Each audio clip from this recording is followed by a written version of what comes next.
In the neighborhood, kindness was dangerous. It made you visible. Marisol Vega learned that early.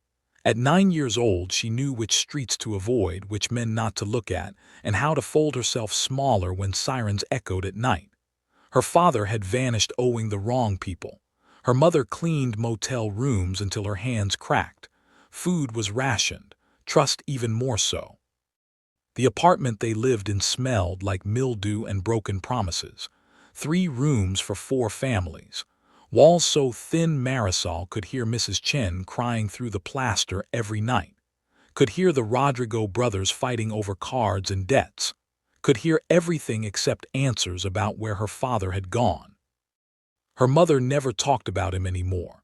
Just came home with bleeding hands and eyes that looked past Marisol instead of at her.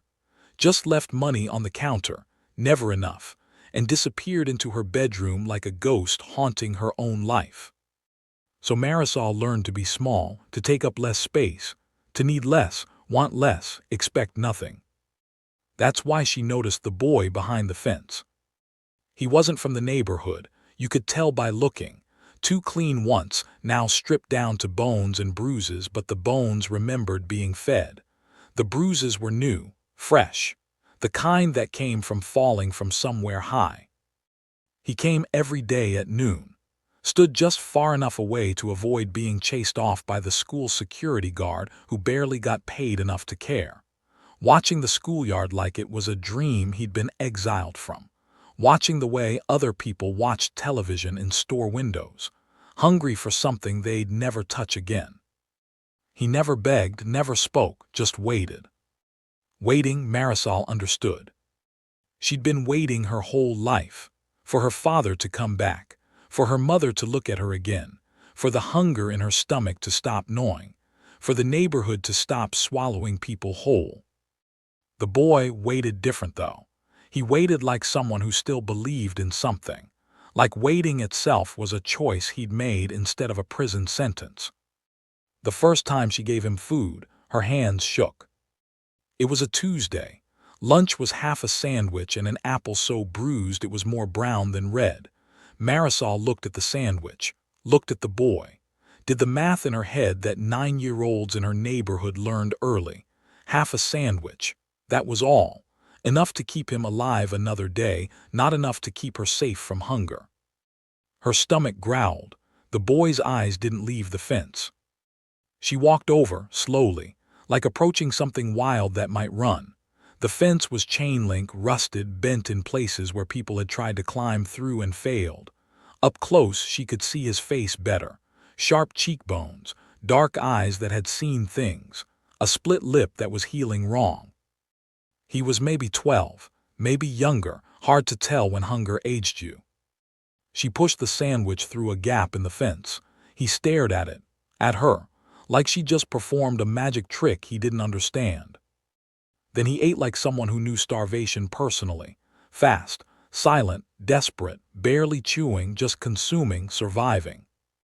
Marisol stood there and watched him finish. Watched him lick his fingers. Watched him look at her again with something she couldn't name. Not gratitude exactly, something heavier. She told herself it would be once. It wasn't. Wednesday came and she packed her lunch different, left more room for sharing, cut her portions smaller. The boy was there, same spot, same stillness. She gave him half again. Thursday, Friday, the next Monday. For 6 months, Marisol fed him through that fence. In rain that soaked them both to the bone. In cold that turned her fingers blue. In the kind of fear that crawls into your bones when you know people are watching, when you know kindness makes you visible, when you know visible means vulnerable. Other kids mocked her, called her stupid, asked why she was feeding trash, asked if she liked him, asked if she was crazy. She stopped eating lunch in the cafeteria, started eating by the fence instead, started making it look less like charity and more like coincidence. A teacher pulled her aside one day. Ms. Reeves, young, probably thought she could still save people. "Marisol," she said softly, "that boy, you can't help him." "I'm not helping him, I'm just eating lunch." "You're making yourself a target," People notice, people talk. Let them talk. Ms. Reeves touched her shoulder, gentle, pitying. Your mother works hard, don't make her worry. Marisol pulled away. My mother doesn't worry about anything anymore. It was true. Her mother never asked why Marisol came home thinner, never asked why her lunch bag came back empty every day, never asked anything, just worked and bled and faded. But the boy started changing. His bruises healed. His eyes got sharper. He stood straighter, started looking less like prey and more like something waiting to become predator, started watching the street corners the way wolves watch territory. One day the boy whispered his name, Luca. They were standing on opposite sides of the fence. Rain was falling. Marisol had given him her entire lunch because her mother had forgotten to leave money for groceries again. She wasn't even hungry anymore. Hunger was just background noise now, like sirens, like gunshots, like absence. Luca, he said, quiet, like the name itself was dangerous. Marisol, she replied. He nodded, committed it to memory. She could see him doing it, filing it away somewhere important. Why, he asked. Why what? Why do you feed me? She thought about it, really thought, because I know what waiting feels like. Something flickered in his eyes, understanding maybe, or recognition. I won't always be here, he said. I know. They'll come for me soon. Who? He didn't answer, just looked past the fence at the street, at the black cars that sometimes rolled through slow, at the future rushing toward him like a train. On the last day she saw him, black SUVs rolled into the street. Marisol was at the fence, same time, same spot. She'd brought him soup in a thermos stolen from the school kitchen, hot, real food. She was handing it through when the engines cut through the afternoon. 3 vehicles, tinted windows, the kind of cars that didn't belong in neighborhoods like this unless they were taking something. Men in dark coats stepped out, hard eyes, harder hands. They moved like soldiers, like people who hurt for money and slept fine after. Luca didn't look surprised, just resigned. He handed the thermos back to Marisol. Run, he said. No. Marisol. No. The men were walking closer. Luca looked at her, really looked, like he was memorizing her face, like he knew this was the last time. Before they reached the fence, Marisol ripped the red ribbon from her hair, the only pretty thing she owned. The only thing her father had given her before he disappeared. She tore it in half with her teeth and tied one piece around Luca's wrist. So you remember, she said. Luca looked at the ribbon, at her. Something changed in his face, something dark and bright at the same time, like she just handed him a weapon. When I'm powerful, he said quietly, I'll find you. Then the men grabbed him, rough, professional. He didn't fight, just walked. But he kept his wrist up, kept the ribbon visible, kept his eyes on Marisol until the SUV door closed between them. She stood at the fence until the cars disappeared. Stood there until the sun went down. Stood there until Ms. Reeves found her and walked her home in silence. That night Marisol tied the other half of the ribbon around her own wrist and made herself a promise. She would survive. She would wait. She would remember. Because Luca would come back. And when he did, everything would change. 24 years disappeared into blood and money. Luca Morty didn't become powerful. He became untouchable. The boy behind the fence had been collected like debt. The men in the SUVs worked for his uncle, Salvatore Morty, a man who built empires on other people's graves and called it business, a man who'd been looking for Luca since his parents died in a car accident that wasn't an accident. Luca learned fast, had to. Salvatore didn't raise nephews, he built soldiers. By 15, Luca knew how to read a contract and spot the lies buried in the fine print. By 17, he knew which bones to break to send messages. By 20, he knew that mercy was a luxury that got people killed. Salvator taught him everything: how to launder money through construction companies, how to buy politicians with donations that looked legal, how to make people disappear without anyone asking questions, how to inherit an empire that laundered violence through shipping manifests and investment portfolios. By 35, Luca's name never appeared in the news, but judges returned his calls, and politicians lowered their voices around him. He lived in penthouses with reinforced glass and slept with one eye open, wore suits that cost more than his mother's funeral, drove cars that were quieter than confession, built walls so high even God couldn't see over them. And every night he held a torn red ribbon. His bedroom was minimalist, cold, everything chosen for function over comfort: black sheets, gray walls, floor-to-ceiling windows that showed the city sprawled beneath him like something conquered. But on his nightstand, in a small wooden box, the ribbon.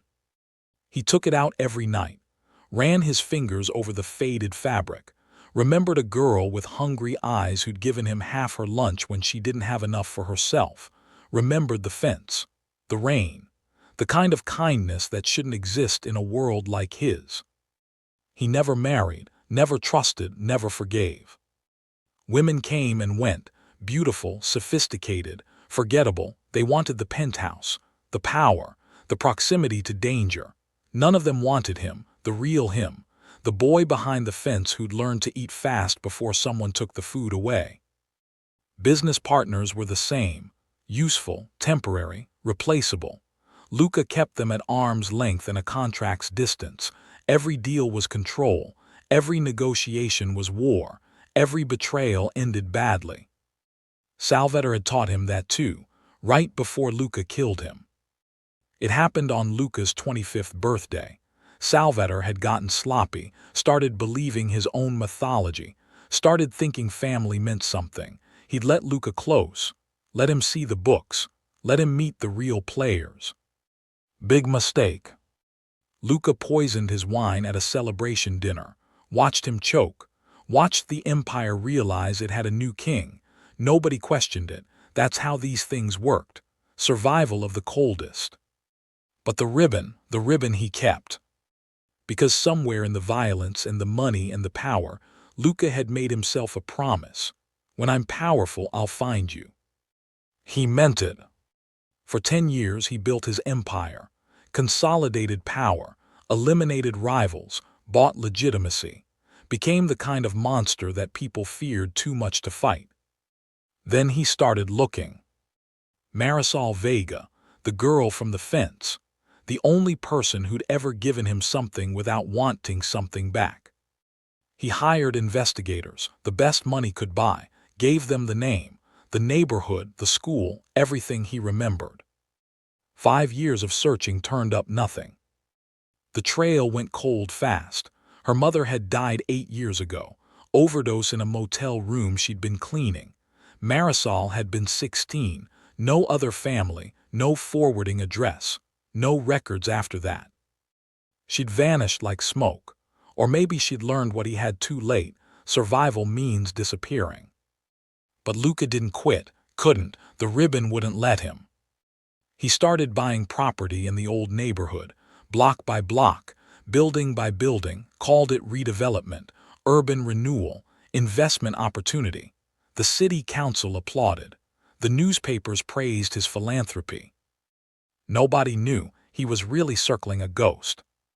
He'd torn down the school, the fence, the motel where Marisol's mother had bled her life away one room at a time, built luxury apartments and coffee shops and the kind of gentrification that erased history like chalk. But he kept looking, kept hopping, kept the ribbon close. Tonight would be different though, he could feel it. Tonight, Luca would attend a closed-door community meeting. Some nonsense about the last remaining low-income housing complex in the district. Residents fighting his development plans. Lawyers, activists, people who thought they could stop progress with passion and petitions. He didn't usually attend these things, had people for that, but something pulled him there.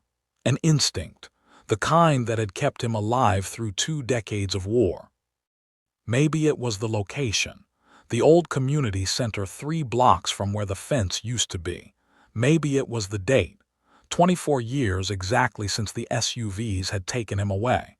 Maybe it was just the ribbon whispering promises in his sleep. Luca straightened his tie in the mirror.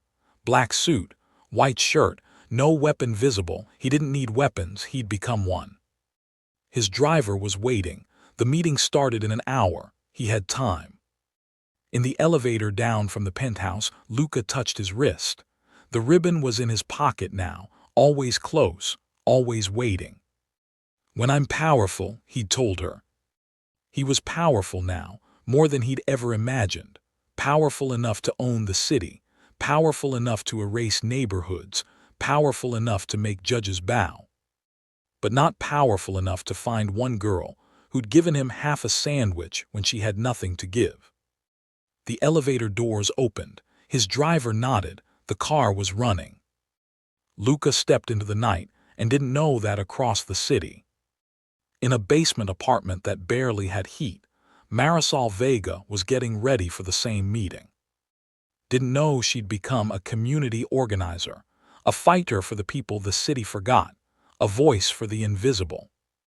Didn't know she adjusted the chain beneath her blouse every morning, hidden inside, half a red ribbon, faded but intact. She had learned to live in the dark, had learned that survival meant becoming someone else, someone harder, someone who didn't feed boys through fences or believe in promises.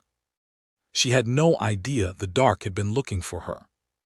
Had no idea that in 1 hour, the boy behind the fence would walk into that community center wearing a suit worth more than her yearly salary. Had no idea that 24 years of waiting was about to end. The city held its breath. And somewhere between the penthouse and the basement, between power and poverty, between the boy and the girl they used to be, fate was sharpening its knives. The community center smelled like old coffee and desperation. Marisol arrived early, always did, gave her time to arrange the chairs, review her notes, prepare for battle. Tonight mattered. This was the last stand, the last building in the neighborhood that still housed the people who'd always lived there, the people the city wanted to forget. Luca Morty wanted it too. His development company had been circling for months. Offers, threats disguised as opportunities, lawyers with briefcases full of eviction notices and buyout agreements that weren't agreements at all. Marisol had fought developers before, won some, lost more, but she'd never lost without making them bleed for it. She set up the projector, pulled up the slideshow, photos of families who'd lived here for generations, numbers showing how displacement killed communities, statistics on homelessness, everything she needed to make the case that some things mattered more than profit. The residents started filing in, Mrs. Chen from her old building, the Rodrigo brothers, older now, quieter, families with children who reminded Marisol of herself at 9, hungry, watching, waiting for adults to save them. She wouldn't let them down. The door opened again. A man in a suit walked in, expensive, tailored, the kind of suit that cost more than rent. He moved like he owned the room before he'd even seen it, confident, dangerous, followed by 2 others who looked like shadows with pulses. Marisol's stomach dropped. She knew who he was before anyone said his name, had seen his photo in the research. Luca Morty, the developer, the threat, the man who turned neighborhoods into investment portfolios. But something about him made her pause, something familiar she couldn't place. The way he held himself, the way his eyes scanned the room like he was looking for something specific. Their eyes met across the folding chairs and donated coffee. Everything stopped. Luca froze mid-step. His face went pale, then red, then blank, professional, but his hand moved to his pocket, touched something there. His breathing changed. Marisol felt it too, recognition without understanding, like seeing a photograph of yourself you didn't remember taking. Her hand went to the chain beneath her blouse. The ribbon suddenly felt heavy, hot. No, it couldn't be. 24 years, people changed. Boys became men. Girls became women. The boy behind the fence was a memory, a ghost, not this man in the expensive suit who destroyed neighborhoods for profit. But his eyes, dark, sharp, the same eyes that had watched her through a chain-link fence with hunger that wasn't just about food. Ms. Vega, his voice cut through the silence, smooth, controlled, but underneath it something raw. I didn't expect you to be here. This is my community, Mr. Morty. Where else would I be? He stepped closer, the shadows followed, the room got smaller. I'd like to speak with you privately before the meeting starts. Anything you have to say to me, you can say in front of everyone here. I don't think you want that. I think you don't get to decide what I want. Something flickered in his face, pain maybe, or memory. His hand was still in his pocket, still touching whatever was there. Please, he said quietly, 5 minutes. The please surprised her. Men like him didn't say please, didn't ask, didn't show weakness. But there it was, raw, real, almost desperate.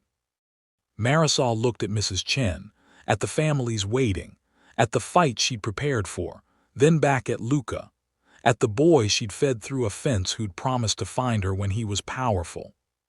5 minutes, she said, outside. They walked out into the parking lot, away from the windows, away from eyes. The night was cold. Marisol crossed her arms. Luca stood 3 feet away like distance was the only thing keeping him from breaking. It's you, he said, not a question, a statement, a prayer, an accusation. I don't know what you're talking about. Yes, you do. He pulled his hand from his pocket, in his palm a faded red ribbon. I kept it, all these years I kept it.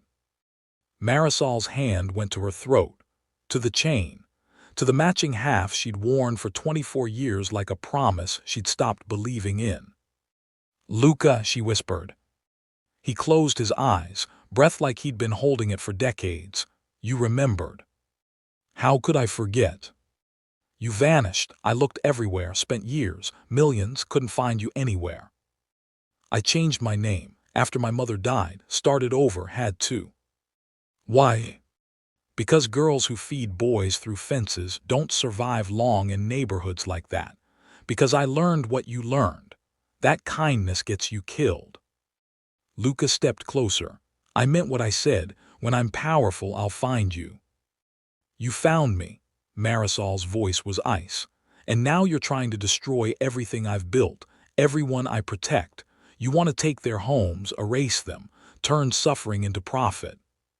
I didn't know you were here. Would it have mattered? The question hung between them like a knife. Luca looked at her, really looked, the way he had that last day at the fence, memorizing, measuring, deciding. Yes, he said finally, it would have mattered. Prove it. How?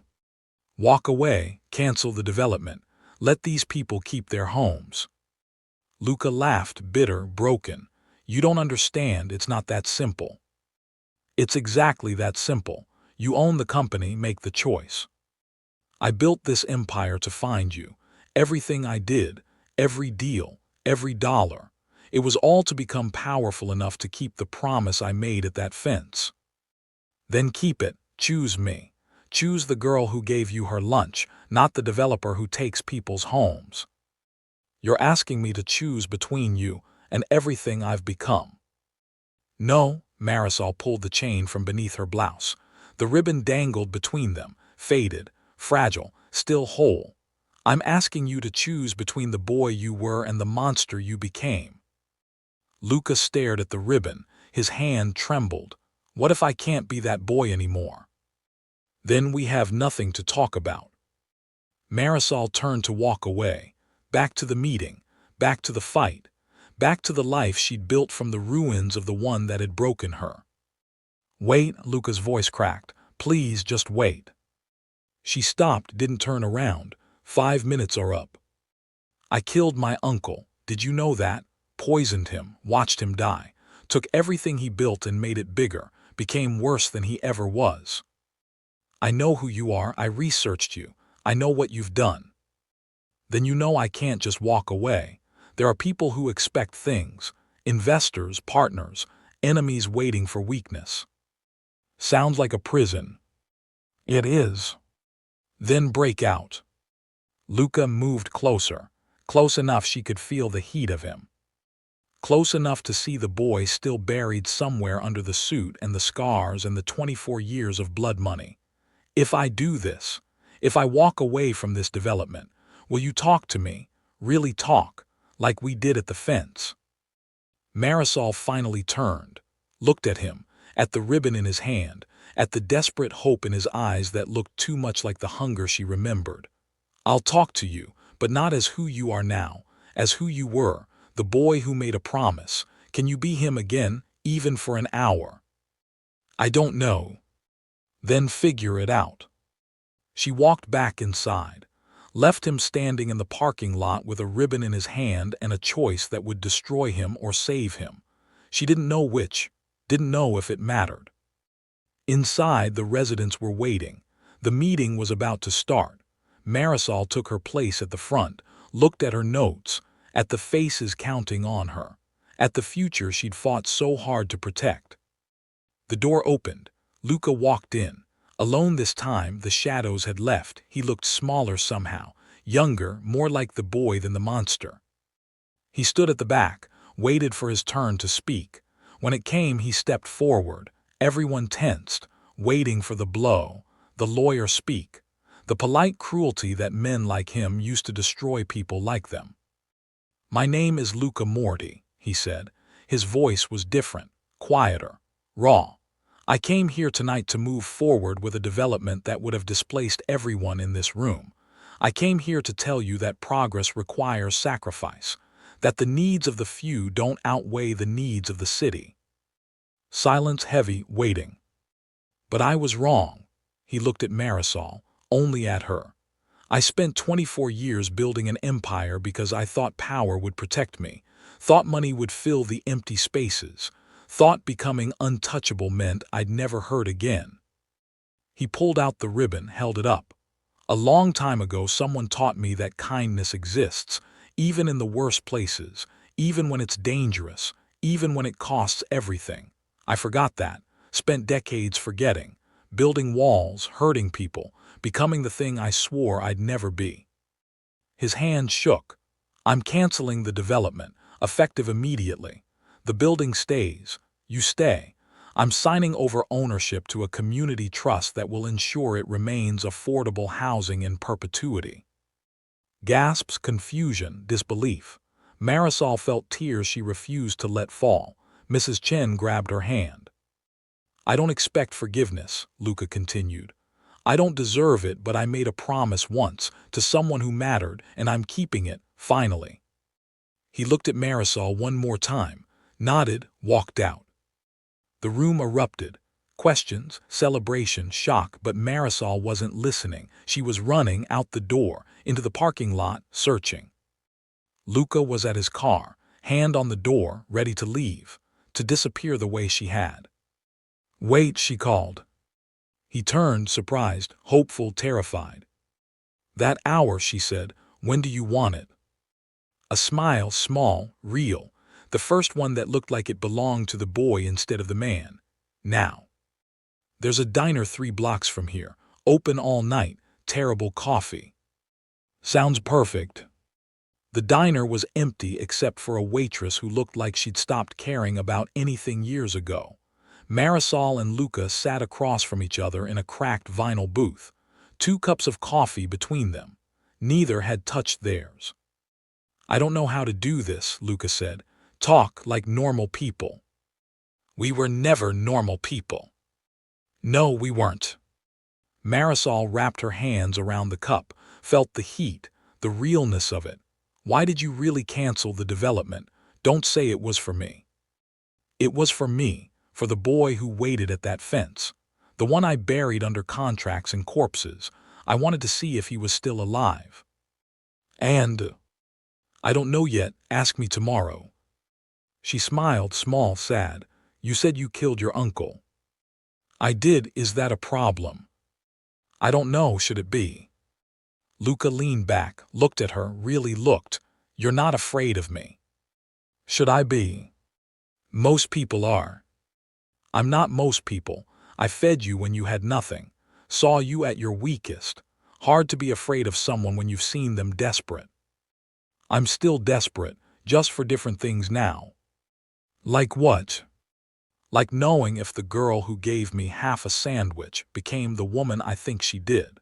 Like knowing if there's any chance that 24 years of waiting wasn't for nothing. Marisol pulled the ribbon from her chain, set it on the table next to his. Two halves, faded, worn, still matching. I became someone who fights, who protects people the way no one protected me, who learned that survival means standing up instead of disappearing. What about you?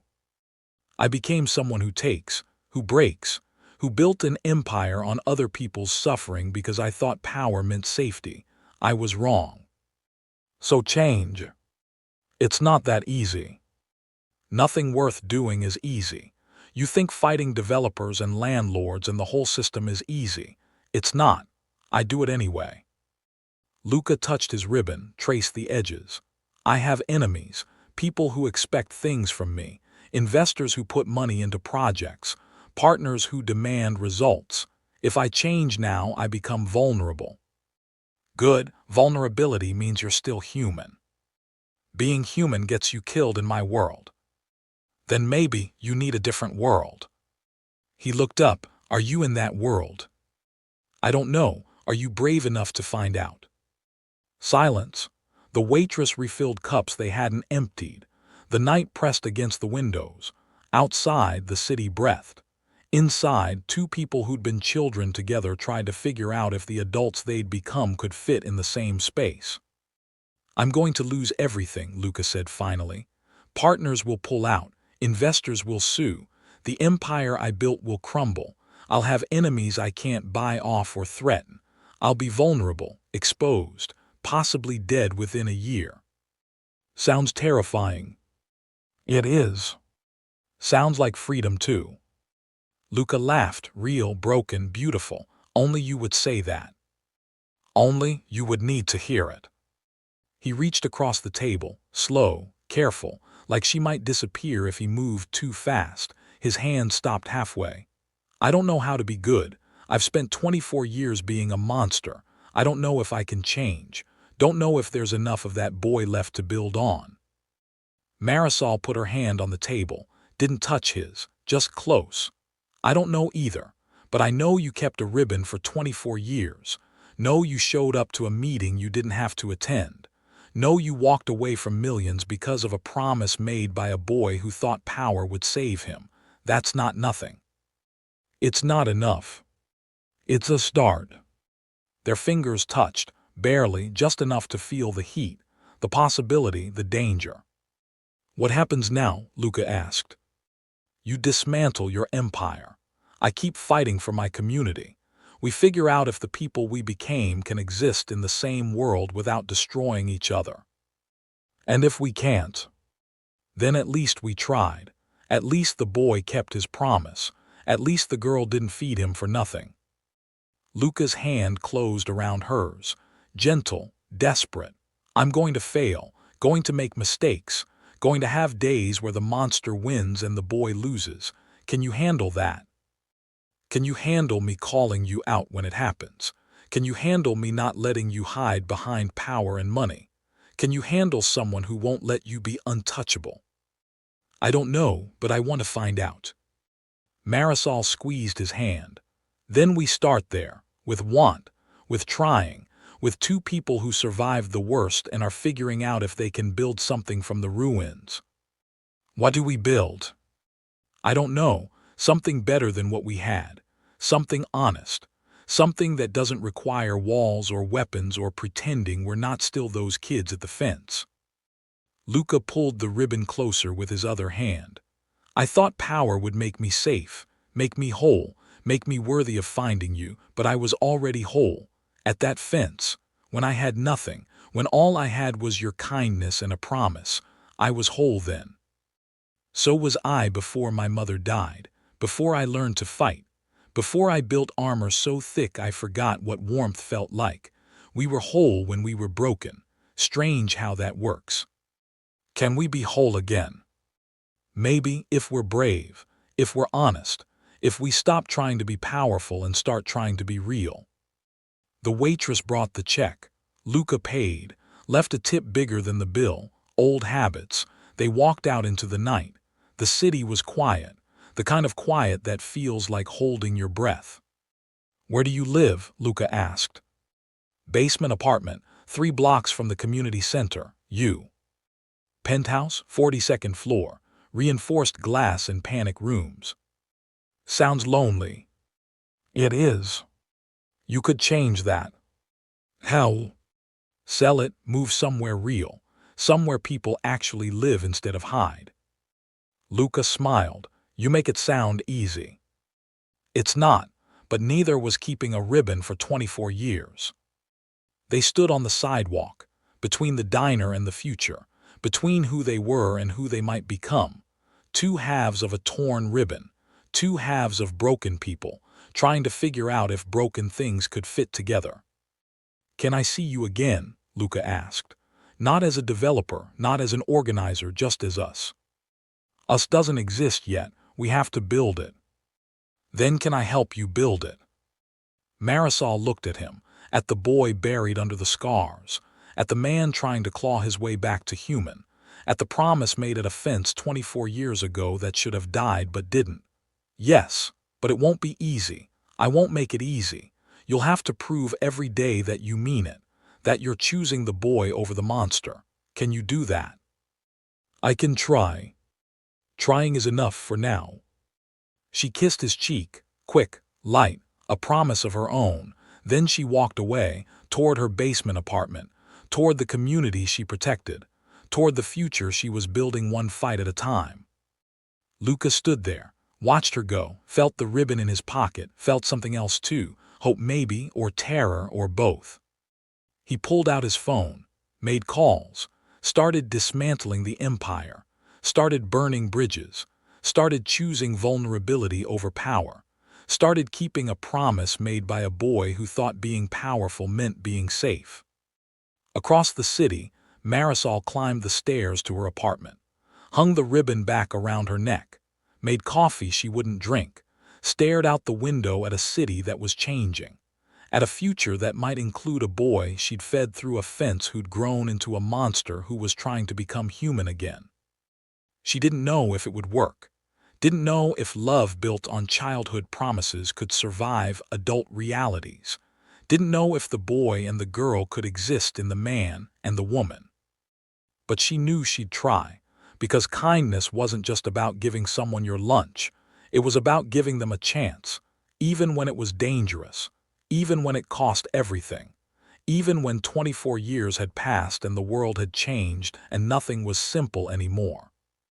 In the neighborhood where it all started, the fence was gone, the school was gone, the motel was gone, but the memory remained, of a girl who made herself visible, of a boy who learned that kindness was worth more than power, of a promise that refused to die. 24 years later, he'd found her, not because he owned the city, but because she'd never really left. She'd been there all along, fighting, surviving, waiting for the boy to come back. And he had, finally, broken, scared, ready to try. In the end, that was enough. Not perfect, not easy, but enough. The city breathed. The night settled. And 2 people who'd been children together tried to figure out if the adults they'd become could build something worth keeping. They didn't have answers, just ribbons, just promises, just the fragile hope that kindness, once given, never really dies. It just waits. For 24 years if necessary, until the moment when the boy becomes powerful enough to realize that power was never what he needed. What he needed was standing at a fence with half a sandwich and a red ribbon, waiting, believing, giving everything when she had nothing. She gave him her lunch. 24 years later, he gave her his empire. And somewhere between those 2 moments, they both learned what it meant to be whole. Was this kindness or destiny? Would you have shared your only meal? Do small acts really change lives? This story broke me. Did it get you too? Leave your opinion in the comments section. Thank you.